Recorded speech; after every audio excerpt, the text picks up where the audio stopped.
Maintenant, on va travailler la requête 6, déterminer le nombre moyen de pages proposées par chaque code éditeur. Donc ici, on va travailler avec la table livre. Donc on va mettre le code éditeur, le nombre de pages. Donc puisqu'il a dit, donc comme vous voyez ici, le nombre moyen de pages. Le nombre moyen de pages toujours donc avec l'auto. Comme vous voyez ici, on va faire un regroupement sur les codes éditeurs qui va les regrouper ensemble, les codes éditeurs. Et ici, on va travailler avec la fonction moyenne. Comme vous voyez, j'exécute, donc je trouve 83. 83 pour d'une 1, il faut 1. C'est la requête 6.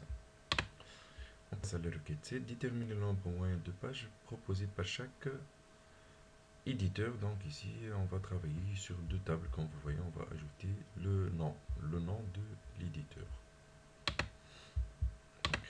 Création de requête toujours. Donc la table livre et la table éditeur. On va travailler avec deux tables. Comme vous voyez, ils sont en relation. Donc on peut utiliser les deux tables seulement, uniquement.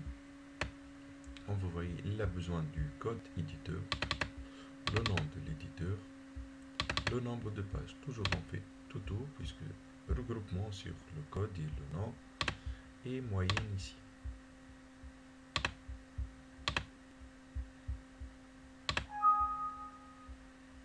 C'est la 7e requête.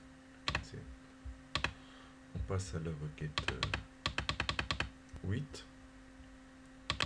Indiquer le code, le nom des éditeurs dont le nombre moyen de pages est supérieur à 83. La moyenne des pages doit également être affichée.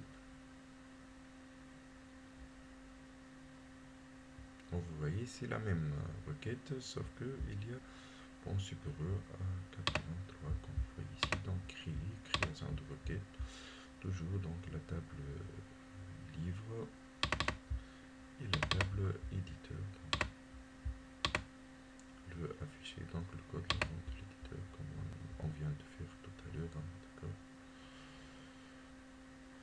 On peut travailler par exemple avec une autre solution. Par exemple, on peut travailler avec celle-là ou avec par exemple afficher cette table. Donc je reviens ici, requête, et on va travailler avec la requête 7 comme vous voyez ici.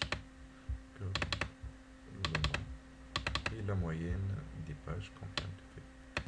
Et je mets directement supérieur à 83 comme vous voyez ici. Donc on va afficher juste une seule ligne. Vous voyez par exemple là, on pouvait reprendre soit la requête 7 ou on peut travailler avec cette solution. Requête 8. Donc on passe à la requête 9. Donner la liste des candidats qui n'ont pas emprunté un livre. Donc on veut connaître les étudiants qui n'ont pas emprunté des livres. On revient à accès, donc création de requête, donc candidat et emprunt. Donc qu'est-ce qu'il faut connaître, donc donner la liste des candidats. Par exemple, on va afficher le nom. On peut ajouter le nom du candidat ici. Bon. Si on va utiliser celle-là comme ça, à l'infini ici, comme vous voyez ici, il va cliquer, donc il va afficher juste les candidats qui ont emprunté des livres, comme vous voyez le 8 et le 10. Or nous, on veut afficher le 12 et le 15, ceux qui n'ont pas emprunté des livres, comme vous voyez dans la table candidat. D'accord.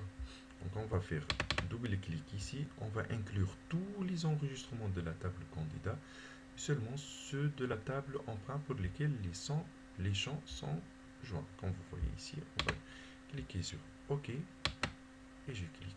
Du coup, maintenant, si j'exécute, donc je vais obtenir tous les enregistrements. Comme vous voyez, donc, d'accord, 8, 10, 12 et 15. Comme vous voyez, d'accord. Donc, qu'est-ce que je dois ajouter ici? Le code livre.